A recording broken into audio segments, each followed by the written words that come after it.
आहे नीरसैला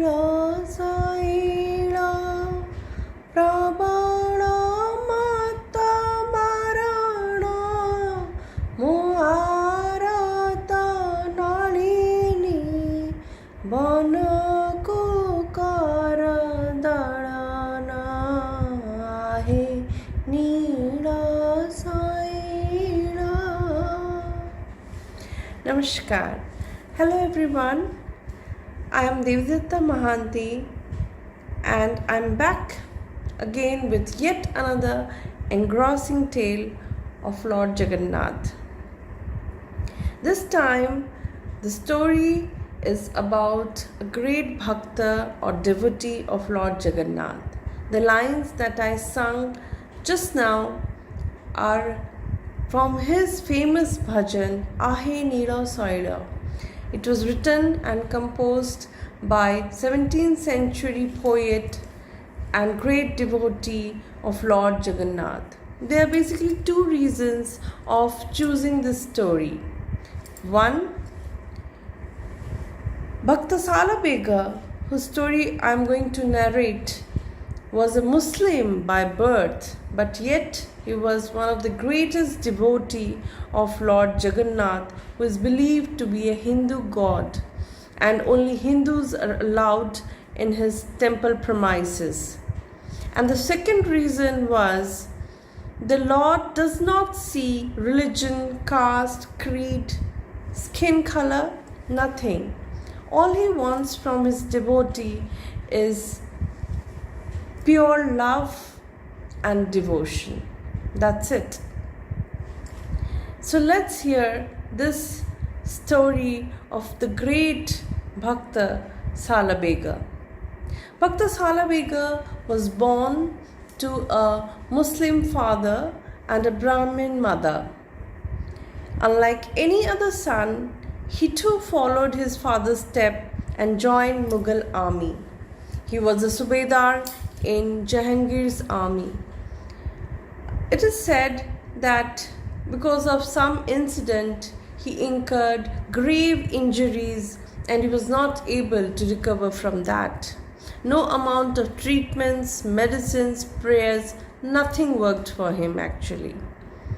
Then his mother suggested, you surrender yourself at the lotus feet of Lord Jagannath and chant his name, and he will definitely give you his blessings.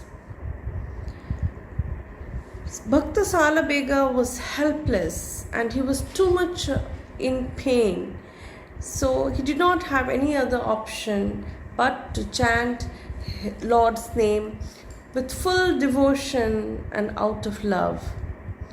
And within few days he dreamt Lord coming to his dream and placing his hands on his forehead as a gesture of assurance and blessing. After few days he recovered miraculously and he was back to normalcy and he was back on his feet.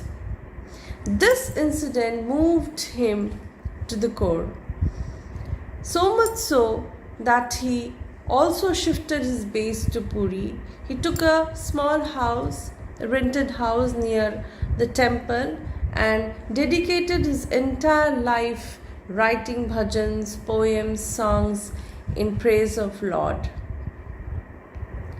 So there are basically two major incidents of his life that shows how great devotee he was, how great his love and devotion for God was. One such incident happened when he was traveling from Delhi to Puri via Balasore, and he thought of staying in Balasore near the Shyama Sundar temple. In the evening hours he thought to have darshan of Lord, but no wonder he was denied entry into the temple because of his birth. By birth he was a Muslim and Muslims are not allowed in Hindu temples. He was disheartened and completely broken. And the same evening, later that evening, the three deities Lord Jagannath, Balabhadra, along with the sister goddess Subhadra, the three deities disappeared from the throne. And the priest was perplexed and had no idea why this all happened. Later that day in the night, the king of Baleswar dreamt the Lord was very much displeased, and he conveyed that unless and until my devotee has my darshan, I won't come back, I won't reappear on the throne. The king of Baleswar had no other option but to make arrangements. He created a small hole in the wall of the temple so that Bhakta Salabega could see through the hole the throne and all the three deities. It is said that the moment he went to see through that hole, all the three deities reappeared. This incident proved everyone that Salabega was no ordinary devotee but a great one. His devotion and his love is pure, without any malice. The second incident made him famous and a renowned bhakta when he went to have darshan of all the three deities on Ratha. It was his practice every year on Rath Yatra. Bhakta Salabega would travel to Puri to have darshan of three deities on the Ratha. But somehow that year he was not able to reach to Puri on time. So he prayed desperately, "Oh Lord, please wait for me. Let me have your darshan on the Ratha." Because being Muslim, he was not allowed to go into the temple. So he waited the entire 365 days for this one day to come. Because this one day, anyone and everyone could have not only have the darshan of three deities and the Lord, but also they could touch him, embrace him, do anything. Lord comes out from his Garbhagriha every year for the same reason. And God listened to him. The Ratha did not move an inch even. Everybody tried their best. The devotees, the priests, Daitapatis, even the Gajapati, Adi Sankaracharya, everybody came and prayed to Lord, "Oh Lord, forgive us if we have done any mistake, but please help us to roll this Ratha and please complete your journey." But it all went down in vain. Nothing worked unless and until Bhakta Salabega reached Puri and he was able to have darshan of Lord Jagannath.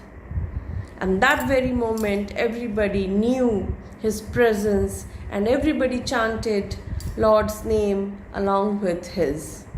This incident made him a renowned bhakta and a known bhakta. Everybody knew from this incident Bhakta Salabega and his devotion. So, my reason for choosing this story is Lord does not see skin color, caste, creed, or religion. All he wants is purity. Purity of love, purity in devotion, without any malice or any bad intention. It has to be pure, nothing else. Why we humans cannot adopt that? Why we have to differentiate ourselves on the basis of boundaries and countries and colors and status? Why can't we learn from these stories that just we should be human and embrace humanity as a whole? So hope you all like this story, and every week I would be coming and telling you some aspects of Lord Jagannath, some interesting facts of the temple and its secrets of kitchen or rituals or any interesting story of any of his devotees. Hope you all like the story. So if you like the story, please do spread this video so that others could also hear Lord's story and believe in his divinity. Thank you everyone. Jai Jagannath.